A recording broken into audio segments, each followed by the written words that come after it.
اعوذ باللہ من الشیطان الرجیم بسم اللہ الرحمن الرحیم۔ سامعین و ناظرین، صحیح البخاری کی کتاب الفتن کا تجزیاتی مطالعہ جاری و ساری ہے۔ آج کتاب الفتن کی آخری روایات اور آخری باب جو یاجوج اور ماجوج کے بارے میں ہے اس کی قرأت کی جائے گی، اور پھر یہ کتاب الفتن صحیح البخاری سے اختتام پذیر ہو جائے گی۔ اس کے بعد ہم باقی جو حدیث کی کتابیں ہیں ان میں سے کتاب الفتن کے ابواب پڑھیں گے اور احادیث پڑھیں گے۔ پھر اس کے بعد ہم مجموعی طور پر تمام فتنوں پر بات کریں گے، جس میں دجال، یاجوج ماجوج اور دیگر موضوعات پر ہم الگ الگ بحث کریں گے انشاءاللہ۔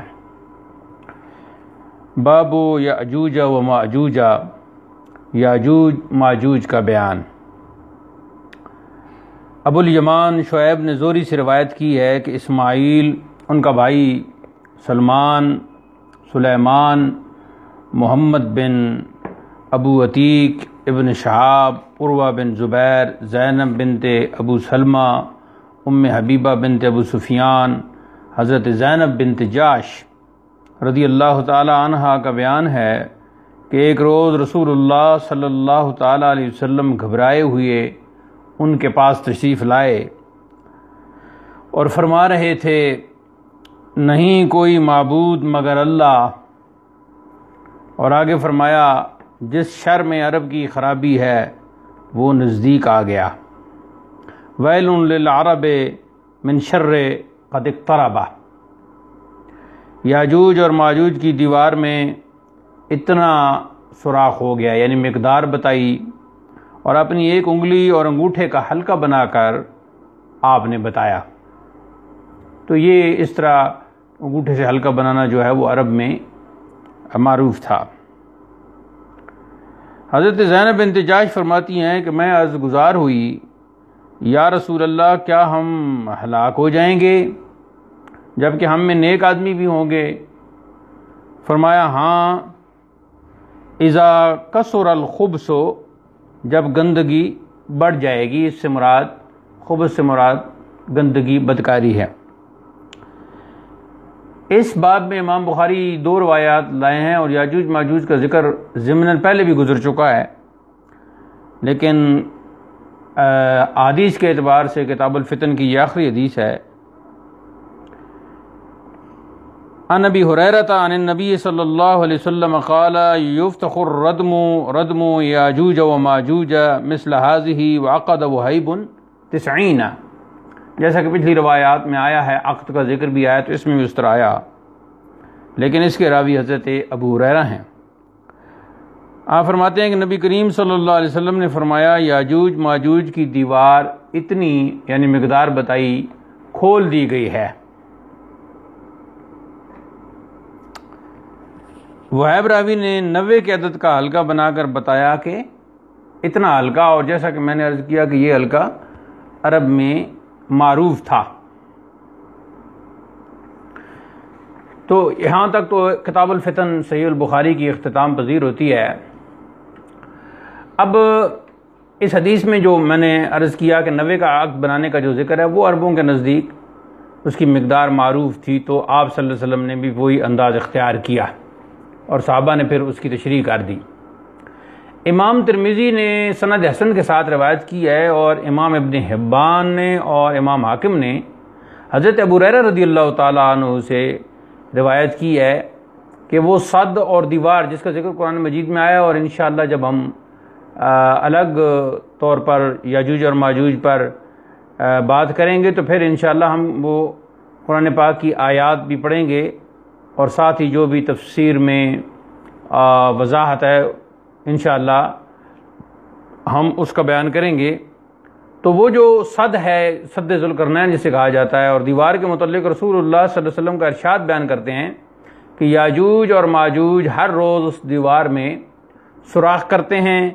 حتیٰ کہ جب اس کا ایک سوراخ بنا لیتے ہیں تو کہتے ہیں چلو واپس، اب باقی کل بنائیں گے۔ تو اللہ تعالیٰ اس سوراخ کو بند کر کے اس دیوار کو پہلے کی طرح کر دیتا ہے، یعنی جیسے کہ سوراخ ہوا ہی نہیں تھا، حتیٰ کہ جب ان کی مدت پوری ہو جائے گی، یعنی جتنا اللہ تعالیٰ نے ان کو اس صد اور اس دیوار کے پیچھے رکھنا ہے، اور اللہ تعالیٰ کا یہ ارادہ ہوگا کہ ان کو دنیا میں بھیجے، تو ان میں سے ایک شخص کہے گا چلو واپس، اب انشاءاللہ باقی دیوار کل کھودیں گے، اور انشاءاللہ کہنے کی وجہ، یہ جو کلمات ہیں انشاءاللہ، یہ کہنے کی وجہ سے وہ سوراخ اسی طرح برقرار رہے گا، پھر وہاں سے نکل کر وہ لوگوں کی طرف آئیں گے۔ امام مسلم نے، ہم صحیح مسلم سے انشاءاللہ کتاب الفتن کی احادیث پڑھیں گے اس کے بعد، کیونکہ پہلے احادیث کتاب الفتن کی تمام احادیث کا مطالعہ ہوگا، جتنی بھی فتن کے حوالے سے احادیث ہیں، اس کے بعد پھر انشاءاللہ مختلف احادیث میں تطبیق کر کے مختلف واقعات کا جو ہے وہ تجزیہ کیا جائے گا انشاءاللہ۔ تو اب ہم اس نشست میں یہ روایت بیان کر کے سلسلہ کلام ختم کرتے ہیں، لیکن یاجوج اور ماجوج کے حوالے سے ہمارا تفصیلی تجزیاتی انشاءاللہ جو سلسلہ ہوگا وہ بعد میں شروع ہوگا، وہ بعد میں آئے گا اور ویڈیو کی صورت میں سامعین و ناظرین کی خدمت میں پیش کیا جائے گا۔ امام مسلم نے حضرت نواس بن سمعان رضی اللہ تعالی عنہ سے روایت کی ہے کہ اللہ تعالیٰ یاجوج اور ماجوج کو بھیجے گا، اور وہ ارشاد خداوندی کے مطابق ہر بلندی سے دوڑتے ہوئے آئیں گے۔ اب یہ کس قسم کی بلندی ہوگی اور وہ کیسے دوڑتے ہوئے آئیں گے، اس پر ہم انشاءاللہ مستقبل قریب میں روشنی ڈالیں گے،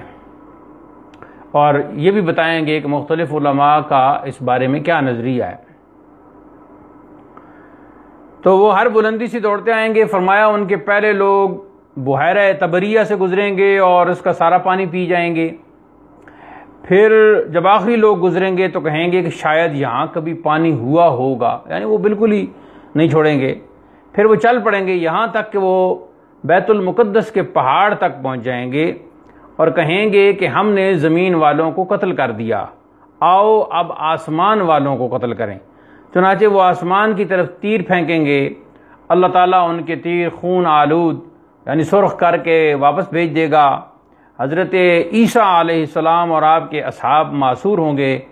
یعنی قید ہوں گے، یہاں تک کہ ان کے نزدیک بھوک کی وجہ سے گائے کا سر تمہارے آج کے 100 دیناروں سے زیادہ اہمیت رکھتا ہوگا۔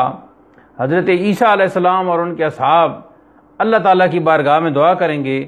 تو اللہ تعالیٰ ان یاجوج اور ماجوج کی گردنوں میں کیڑا پیدا کر دے گا،